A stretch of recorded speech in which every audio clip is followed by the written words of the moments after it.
Hello and welcome to my channel. My name is Martine, and if you are new here, I do videos on Vedic astrology mainly, but also with some tropical insights, and I focus on both relationship and natal astrology. And if you like this video and you would like to hear more content from me, please like, subscribe, hit the notifications bell to see when I will post a new video. And also, if you're interested in a personal consultation, I do consultations on a wide variety of topics. Please check out the video description. I will leave my contact information there. Thank you. So today's video is going to be a rant on the Age of Aquarius, okay? I haven't prepared any kind of ideas, but this is a topic that I have a bunch of ideas about, and I have been meaning to talk about it for a long time, but I kept postponing it because I was afraid of bringing up sensitive topics, etc., etc.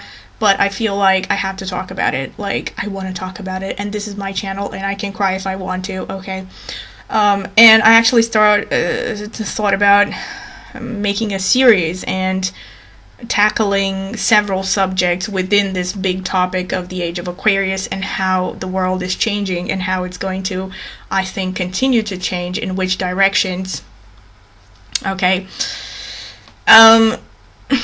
But there are a few things that I want to talk. Okay, so first of all, there is a debate among the astrological community with regards to when exactly the Age of Aquarius started.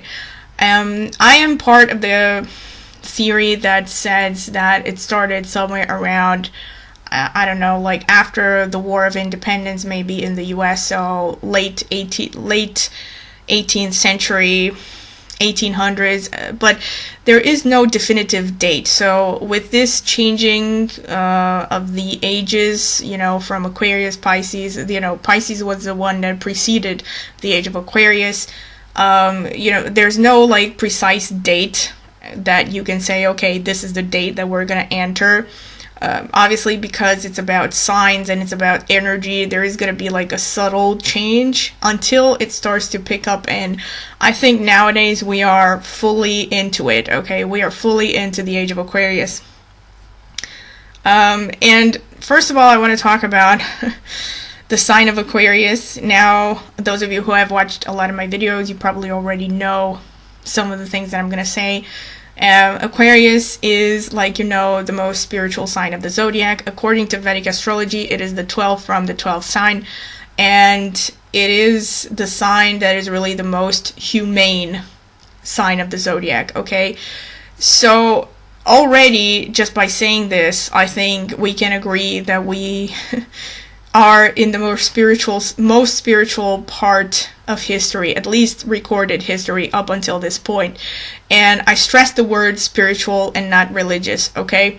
And the reason I say this is because spirituality is about cultivating a knowledge of a different reality, okay? Also getting in touch with higher levels of consciousness. You see a lot of people being increasingly more interested in spirituality, and they have been already for a few decades, right? It probably started most intensely with the hippie movement in the 60s. Actually, just a few years ago, I started the audiobook of Carlos Castaneda. Some of you know him, Journey to Islam. I don't know if I'm pronouncing it right. Castaneda wrote a bunch of books, apparently, that are about talking with a South American Indian, a Nagual, and about spirituality and his perception of spirituality and what he teaches him. And one of the things that stuck to my memory was in this book, there is this scene where he talks about how he takes a trip somewhere in, I think, San Francisco, whatever, California, a walk, in the desert. And Don Juan, this Indian, this South American South American native, part of the indigenous peoples. I don't know which tribe exactly, but he's a native, and he stops to talk to a plant, and the author says how ridiculous he found this guy, and he couldn't tell if this guy was pulling his leg or if he was actually being honest about talking to plants.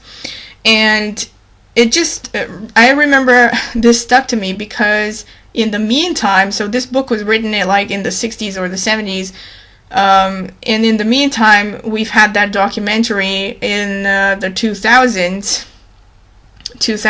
after 2000 definitely anyway, called The Memory of Water, which was about a study, actually multitude of studies done by the Japanese on how human emotion actually influences water, and through water how we can influence plants, and it got me to thinking how a lot of the things that have been passed down maybe from indigenous peoples or from empirical methods of knowledge have been passed down and were thought to be ridiculous by the scientific community, and now they're actually being proven to have truth in them, and this is another thing that got me thinking about the Age of Aquarius. Another thing that I read was about Atlantis. Now, you probably have heard about Atlantis. First of all, it hasn't been proven that it ever existed, but according to psychics who are able to travel in the past and able to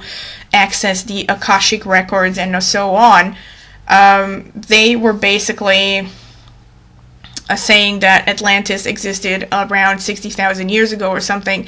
And one theory in particular that I came across actually said that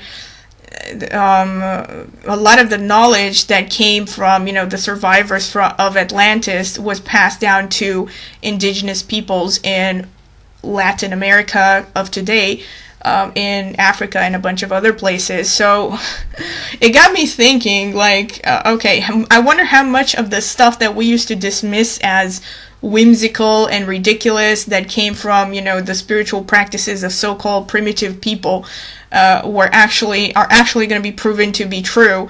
And who knows, already when you look at the advances in science in the past 2-3 decades, I mean, it is mind-blowing. I still remember the first time that I saw instant messaging in the late 90s, and I used to think that it's complete science fiction. Up until that point, we were still writing letters, and I remember how unusual it was for me to just get my head around the fact that that you could write a message to someone on a different continent and they would get it instantly.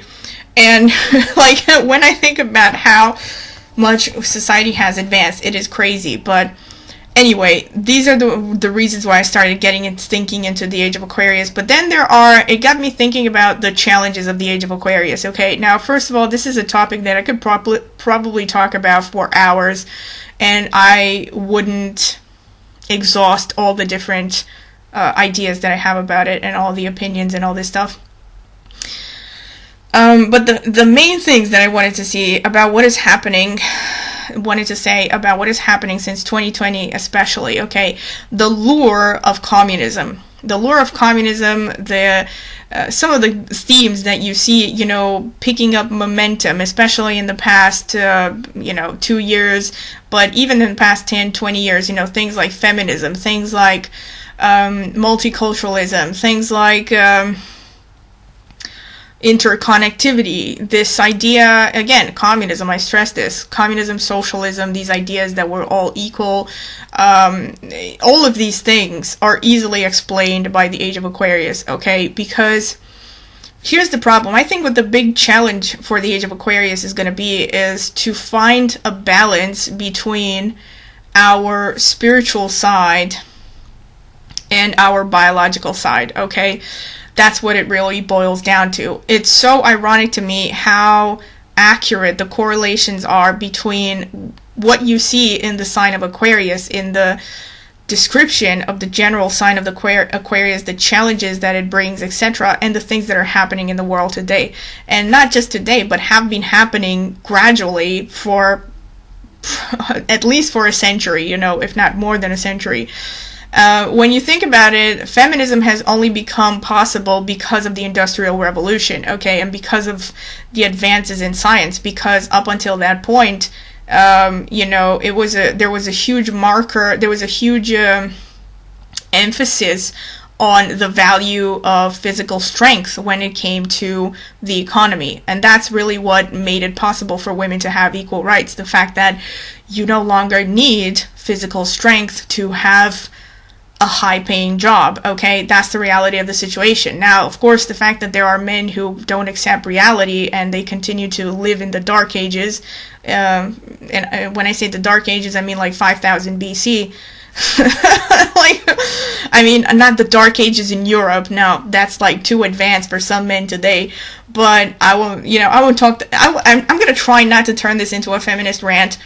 But the bottom line is, yeah, I mean, this is because of the advances in science, okay? But it's also true that the advances in science, some men, again, like to turn this into women only have rights now because men did all the hard work, quote unquote, and and now women are doing it easy, like, they're just maneuvering some softwares or whatever, which is ridiculous, because what has also happened is in the past century or so, because women were given equal rights, they were also able to prove that they are intellectual equals to men. I mean, that's the reality of the situation.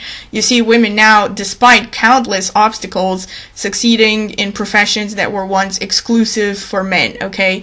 I've seen women who are like weapon engineers, special agents, in the military, I don't know, CEOs, financial advisors, lawyers, judges, etc., doctors, brain surgeons, whatever. So women have been given the right to pursue their spiritual fulfillment. That is really the bottom line, because before feminism, women were basically reduced to animals, breeding animals. That's it.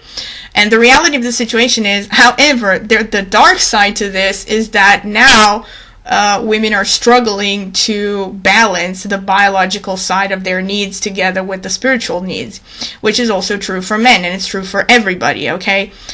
It's true for society at large, not just with respect to gender roles in relationships, but with respect to things like, for instance, night shifts.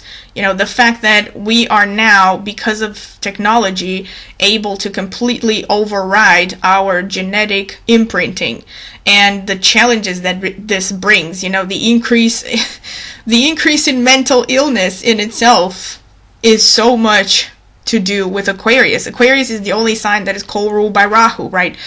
And the speed of things is also Rahu. Rahu is about changing things quickly. It's about erratic activities. It's about chaos. It's about hedonism. It's about materialism, And on the other hand, here's the kick of it. The other hand, you have Saturn. Saturn is about modesty and about living simply as in, living a stern existence, practicing stoicism. And last but not least, Saturn, if you remember in some of the videos that I made, is also connected to the Abrahamic religions. Now, what do you see in today's world, especially in the past couple of years? You see these massive conflicts between people who want to desperately cling to the past and their traditions and the old ways, and saying that the old ways were better, and on the other hand, having people who are throwing themselves headfirst into the future without even knowing about what they're doing. These people who say that they identify as unicorns, and people who hear voices and who declare themselves to be, I don't know, spiritual leaders, but they're probably materialistic. Rahu is also about deception, right? We are also living in an age where there's a lot of false prophets, quote unquote, a lot of people, who probably claim to be spiritual while not being spiritual whatsoever, and actually only being interested in the purely materialistic aspect of what they can gain through these so-called spiritual practices. You also see communism. That's another big one, right? You hear all this stuff about communism, and see, here's my interpretation of communism. I come from a former communist country, and I absolutely am against it, because I think it's based on utopian beliefs, if not downright lies, okay? There were actually even theories that said that the original communist theory as written by Marx and Engels was actually purposefully created as a political tool to destroy nations' economies. Okay? And I would argue that communism probably was created as a tool, I mean, based on what I've seen in my own country, but the problem is that people underestimate how damaging it is, and not just in terms of destroying economies, but actually destroying people and destroying the human spirit, because any totalitarian state, whether it's communist or based on another ideology, it ultimately leads to the destruction of the human spirit, okay? You cannot be happy without freedom. That's a general universal truth. I don't care. Like, you can contradict that all you want, but I don't believe in it. Like, anybody who tries to tell me that I can be happy without freedom is delusional. And I think people who, and that's another thing. Here's the thing about freedom. Freedom, like health, is one of those things that you can't really appreciate, in my humble opinion, until you lose it. And what you've seen in the past couple of years since 2020 is exactly that. I think a lot of people, especially in the West, where people are used to taking freedom for granted, has started to slowly wake up and realize that, you know, their most prized possessions are in danger. And on the other hand, you also have people questioning the ways of the world and falling into the trap, the lure of communism and the communist theory, which is ridiculous. It's destructive and will ultimately lead to nothing but misery. Okay, but it's too it's too complicated for me to get into an entire rant about how horrible communism is. I don't know, maybe at some point I will, but the reason why I wanted to mention communism with regards to the Age of Aquarius is because communism absolutely comes from Saturn. Again, if some of you have carefully listened to a lot of my other videos, I also mentioned this in I'm pretty sure at least 2 other videos, that Saturn rules socialism, it rules communism. Okay, now there is a difference between socialism and communism. Communism is the main difference, actually, I would say, is the fact that communism actually pushes for the dissolution of private property, which is a complete heresy.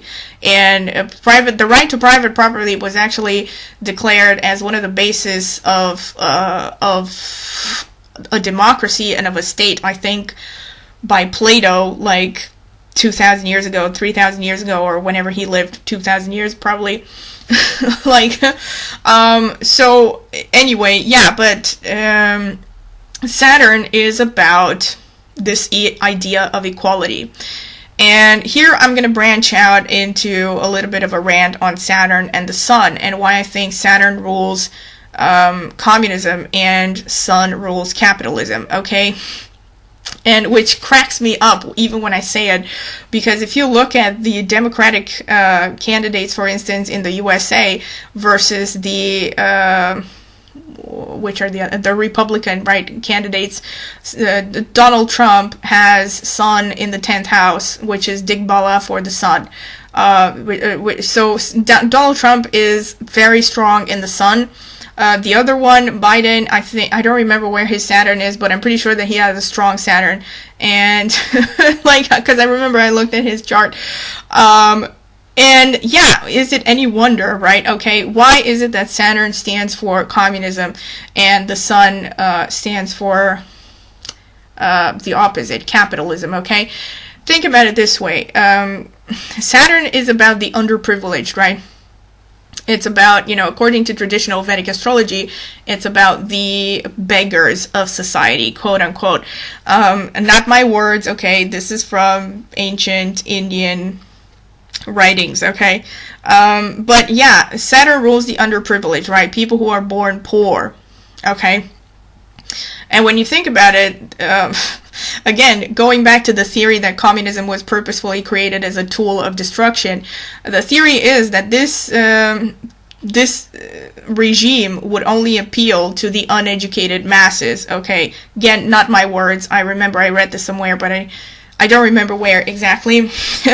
But it makes sense when you think about it, because Communism, what it actually pushes for is, on the surface, it's always about, this kind of a Robin Hood ideology of taking away the money from the rich and giving it to the poor and dividing things equally, and why should some people be special, blah, blah, blah. This idea, basically communism was built to feed on the pain and the suffering of the people who are underprivileged, which I am not making fun of, okay? I'm not trying to say that, poor people, who are underprivileged people don't have a right to be upset, but what I'm trying to say is that communism is not really a solution to these problems, because when you actually dig under the surface, what they are actually doing, the people who are pushing for this kind of thing, is they want to replace one form of corruption with a total form of corruption, where and on the surface they say things like we're gonna destroy private property, but when you actually realize what they're doing is they're actually centralizing the entire private property of a country or of the entire planet into a handful of people who are the state rulers and the lawmakers. And what happens ultimately in every communist state is that these people become increasingly corrupt. They create legislations to support them and basically create a system that is even more corrupt and more disgusting than even the worst and most savage capitalist societies on the planet right now. Again, and I'm not going to talk about all the different methods that they employ, but this is the short of it. There's actually a lot of gaslighting communism, and if you basically just scratch a little bit, you'll see you'll start to smell the stench under the surface, because the ideology is also based on the idea of equality, which is read as identity, as if to say that all people are not just equal in rights, but that they are identical, which is absolutely ridiculous. It is not true. It never has been, never will be, and it doesn't serve anybody to, have a society where we deny reality and pretend that we live in La La Land. The ideal society should be one that makes the most of biological needs and nature and resources, and strives towards sustainability, but at the same time, respects, the fact that every person is an individual. And that's another issue that I'm going to talk in a little while about Aquarius and the individual and the importance of that. But yeah, that's the communism in a nutshell, and that's why it's ruled by Saturn. Of course, Saturn is also about rules, and it's about limitations, and what you get in communism except rules and limitations. I don't know how many of you know this, but in communist countries in Eastern Europe, it got to the point where, the stores were empty and there was no food. It was rationed out by the state, and everyone had to get in line at 3 o'clock in the morning sometimes to get your 1.5 packs of butter that you would have been given per month by the state. And sometimes if the person handing out the goods, had a few friends, quote unquote, in the line, you would have the surprise of waiting 4 hours in a line and then getting nothing, because all the goods would have been given away to the people who had the right connections. Now, basically, yeah, I could give you countless examples, because I have things that I've heard from my own family and from people who have actually gone through communism. But yeah, it's ruled by Saturn, in my humble opinion. All this idea of socialism, another idea is, nobody standing out, blah, blah, blah, which is ridiculous. Taking away private property also kills the incentive of people trying harder, because the reason why, again, communism basically denies nature, okay? It denies natural impulses and basic biological facts, okay? The fact that people, when you think about it, the main motivations for a person in life, okay, aside from, the Maslow pyramid of needs, I don't remember what the pyramid was anyway, I think the basic was, food and shelter, whatever, and it goes up to feeling of belonging to society, connections, blah, blah, blah. But if you look at basic human needs, one of the reasons why people do anything is because they want to have their kids to have a better life, right? Or if they don't want to have kids, then so that the society that they live in will continue to flourish, or a certain culture that they believe in will continue to flourish, okay? So the reason why someone does anything is so that future generations will have it better as well.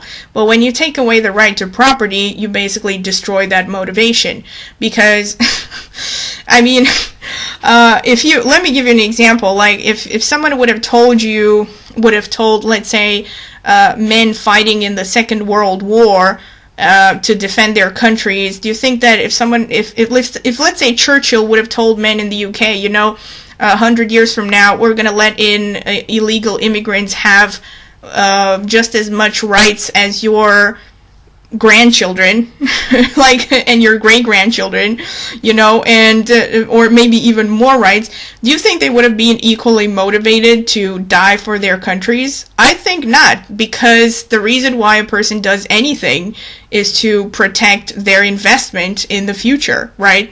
But if you take away private property, people no longer have that motivation, okay?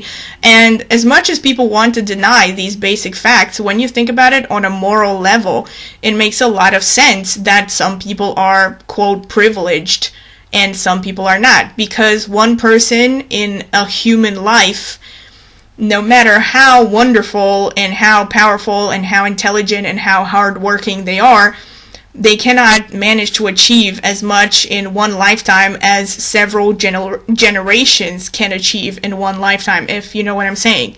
So, I mean, each generation builds the status quo of the next generation and so on. But if you institute communism, you destroy that chain, right?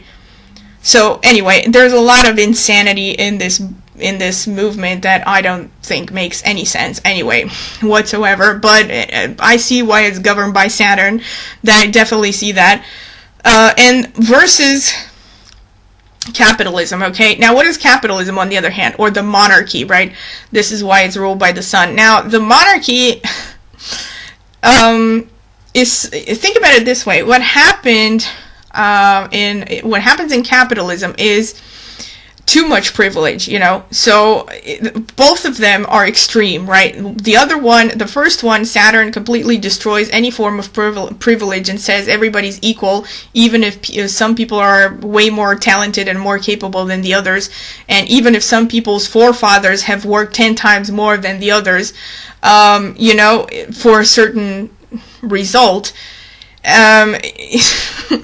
Basically, here's another way to put it. Like, if you're a communist, basically it's like saying, saying that everybody's equal is basically like telling someone, you're going to work hard. Let's say you work hard, you build a business, you sacrifice your blood, sweat, and tears, whatever, to build this business, and 2-3 generations from now, your grandchildren, your great-grandchildren will have to share equally with other people that are not your grandchildren. You know what I'm saying? Your work will be shared equally with those that are not your blood relatives. And again, people who push for communism make it sound like this is normal. But it's not, okay? Any person in their right mind would tell you, no, this is not normal, because we human beings also have a biological side that has to do with genetics, that has to do with our animal side, that does not fall into the utopian, categories of communism and the like. Okay, that's something I wanted to say, okay? But capitalism, on the other hand, is too much privilege, right? Capitalism, what happens is, let's say, what capitalism does is create a society where, let's say, the first people who are the market leaders, right? The first ones to, let's say, start a huge hotel business, a huge whatever, Monsanto, or these huge companies that monopolize an entire market, almost monopolize an entire market. And they create a business like that, and what they do is they only promote their own people. They don't allow other people to also have the opportunity to prove themselves and to acquire wealth and to do all the stuff that their forefathers have done, and that's another extreme, because what happens in that situation is massive class divide, which is what you see in a lot of capitalist societies, especially in the US, because I read a few years ago that the U.S. has some of the one of the lowest social mobilities in the world. Now, that's an embarrassment, okay? Like, I'm sorry, but it is an embarrassment, because social mobility, by the way, means that if you are born poor, chances of not being poor by the time you're an adult are very slim, because society gives you very little opportunities, which is something that, for instance, in Scandinavian countries, is solved by giving everybody almost free education. Okay, almost free education. Okay, so basically, even if you're born poor, you can go to school, work hard, prove yourself, find something you're good at, and increase your standard of living. You know, that's an example of something that could happen. Now, Scandinavian countries are not communist, but they are a little bit socialist, right? So that's kind of like a middle ground between the Sun and Saturn. Anyway, this whole rant I wanted to get into is to kind of illustrate why you're going to see more of these themes of communism and stuff under Aquarius. But the problem is that it always leads to some kind of a totalitarian state, okay? It starts out as a wonderful ideology of this Robin Hood, brotherhood of man thing, and then it ends horribly bad. Okay? Like, that's some of the things that I wanted to say that have to do with the Age of Aquarius, in my humble opinion. Another thing that I wanted to say was, right, the issue of the individual. You have already seen this in the past century, the increased value of the power of one. You know, the all for one and one for all, again, that's kind of a socialist anthem. All for one and one for all is another thing that you could see in the Age of Aquarius, where you see an importance being placed on large groups of people, you know, the masses, quote unquote, but also focus on the individual. And that's really the positive side of the Age of Aquarius. The positive side is, in my humble opinion, that you're going to see more and more of this philosophy of there is no one size fits for all. And that's a great thing. That's a great thing towards progress, and it's a great thing towards freedom for every individual. There are already branches of, for instance, medicine that uses genetically based treatments for different individuals. There are branches of nutrition that, you know, tell you what to eat. You know, you can get complex testing right now to actually see exactly which foods to eat in such a way to minimize your inflammation in the body, or to minimize risk of diseases based on which foods are best for you, based on your genetic inheritance. And that's great, okay? And then there's the emphasis on individual freedom, because Aquarius is ruled by Rahu, and Rahu is the wildest bird out there, okay? Rahu does not like restrictions. And this is why, ironically, it's also this chaotic, you see this chaotic atmosphere of like conflict between the new and the old, you know, between Rahu and Saturn, where, you know, Rahu is like unbridled, you know, freedom and enthusiasm, and on the one hand also materialism, but then you have Saturn that is constriction and oppression and fear, and, you know, people living in the past and blah blah blah. That's a good thing. Another thing, of course, is AI, which actually leads me to another thing that really, again, this is probably going to sound like a really crazy rant. Like, I already feel like I'm sounding like the Mad Hatter from Alice in Wonderland, but whatever. But these are just random thoughts that kind of came to me as the nerdy INTP that I am. Like, I was thinking about the possible advancements of humanity, and there are two things that I've been thinking about for a while now, actually, that probably are going to sound maybe a little bit cold and psychopathic, but when it comes to the Age of Aquarius and the development of artificial intelligence, now, of course, you've seen these movies that kind of show the end of humanity because robots are going to take over and kill us all and all that stuff. I don't think that that's actually, well, I don't think it's going to happen. It is a possibility, although right now I would say it's pretty far-fetched, considering the level of development. But the positive side of developing robots, I think, is this might be our only chance to end corruption. And what do I mean by this? I'm going to break it down, okay? In my humble opinion, I don't think any country, right now, is actually devoid of corruption. All countries are corrupt. All people are corrupt, okay? Most people are not capable of overriding and controlling their genetic imprint. Think about it, okay? We are all programmed to favor, and there have been studies about this, so I'm not talking, out of my feelings. There have been studies, for instance, that I remember clearly one study where they showed that people favor those who have similar facial features to their own. Then there are just studies that show that, again, of course, when it comes to blood relatives, that we are just programmed to favor our blood relatives or people from a similar genetic background than other people who are complete strangers, okay? And this ultimately always breeds corruption, okay? What do I mean by this? You probably know, okay? Nepotism. Nepotism is rampant, okay? And I don't care who you are. I don't care, even the smartest and most diligent spiritual practitioner on the planet, like even I'm pretty sure even Sadhguru, like, for instance, if you had Sadhguru having to change, let's say Sadhguru is looking for the perfect disciple to teach him, I don't know, whatever, all his spiritual teachings, and he would have to choose between, I don't know, a white man called Edward, who is born in the UK and can trace his family to the UK back to the Tudors, versus his cousin Aditya. Even if Edward, the white guy, is way more diligent and a better professional and better equipped at handling the job, I'm pretty sure that Sadhguru would choose his cousin over this guy. This is an example of corruption, okay? Because people are not capable of being objective when it comes to making these kinds of decisions, because we are programmed genetically to go for, like I said, the ones that we favor genetically. However, this is not good in the long term, because what is best for the species, what is best for sustainability, the word du jour, is that the right person for the job gets the best gets the job, right? The best person, the best fit gets the job. And of course, there are countless examples of discrimination that is happening right now in the world.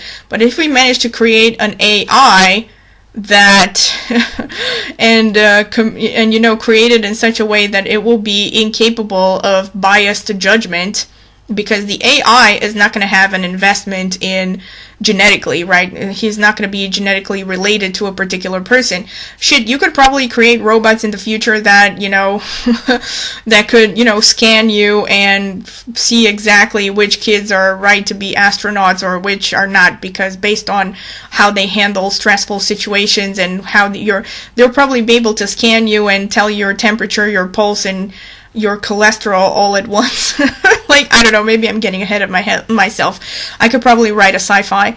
But yeah, pretty much that's what I'm thinking about. So if you created an AI could be objective. And the reason I even thought about this actually is there is a seed of truth in this, because you probably remember that I still work in telecommunications, and a few years ago when I got my first job, we had to go through these compulsory courses on the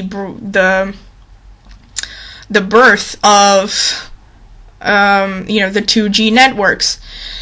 And there was an article there that I very clearly remember about the birth of the digital switch. Now, before the digital switch, you probably remember that you used to call to an operator and you would say, "Operator, please connect me to whoever," like whoever you wanted to call. And that was before the digital switch. And the digital switch was first invented by a guy who was a victim of nepotism.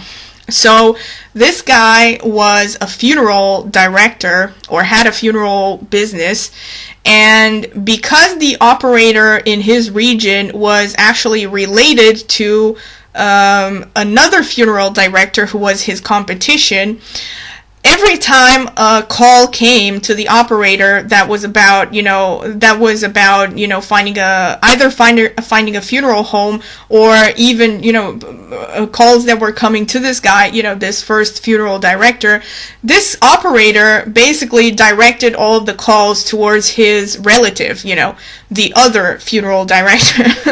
And so this is a prime example of nepotism, like I said, okay? People are always going to favor their blood relatives, okay?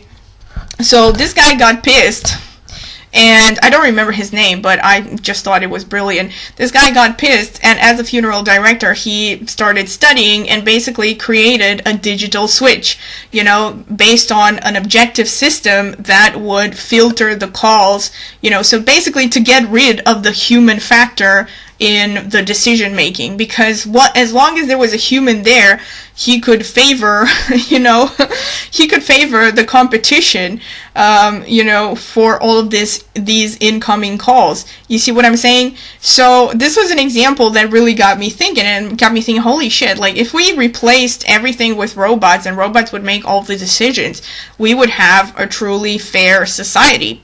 I mean, if we created fair robots, because that's another question. Nowadays, you probably have heard theories that they managed to create robots that actually are just as racist as their creators, or just as sexist, or whatever, discriminating on on various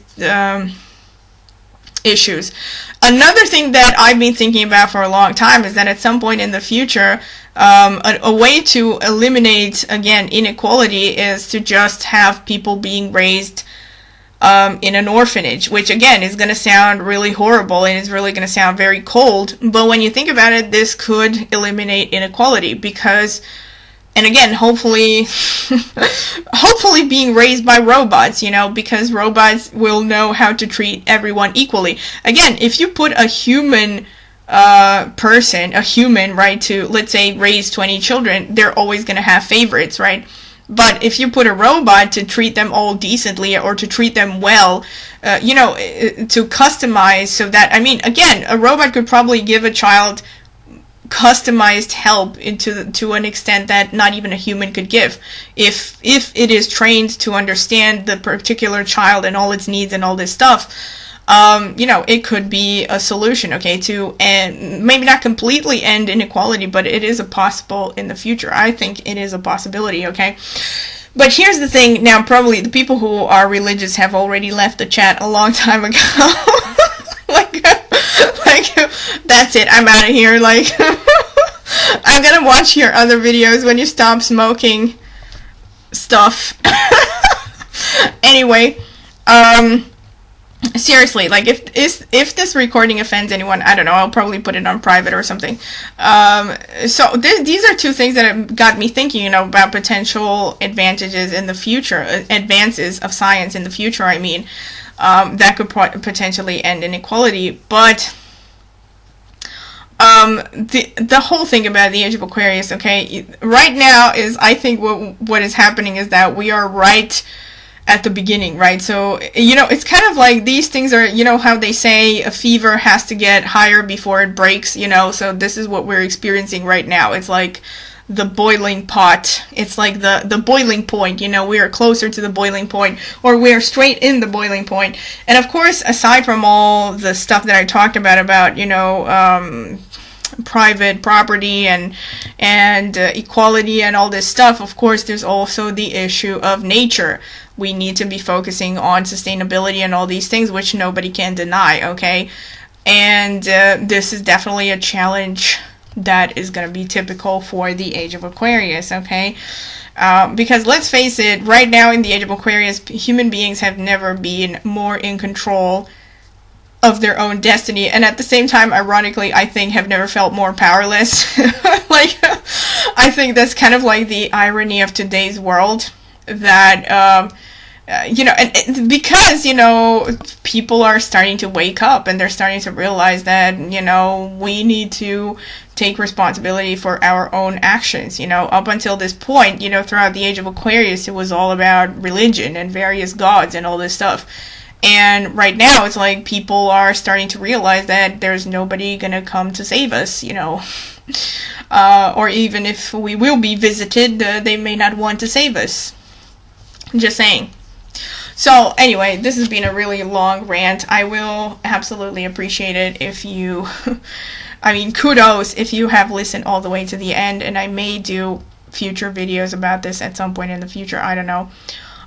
Because I have thought about getting in depth about more specific issues with regards to the Age of Aquarius. But this is a video that I wanted to record with all the ideas that I've had so far. And again, I hope you have enjoyed it. And if you have, please comment in the comment section because I'm curious to hear your thoughts. And once again, if you like this content, please like, subscribe, hit the notifications bell, and if you're interested in a personal consultation, I do consultations on a wide variety of topics. Please check out the video description. I will leave my contact information there. Thank you.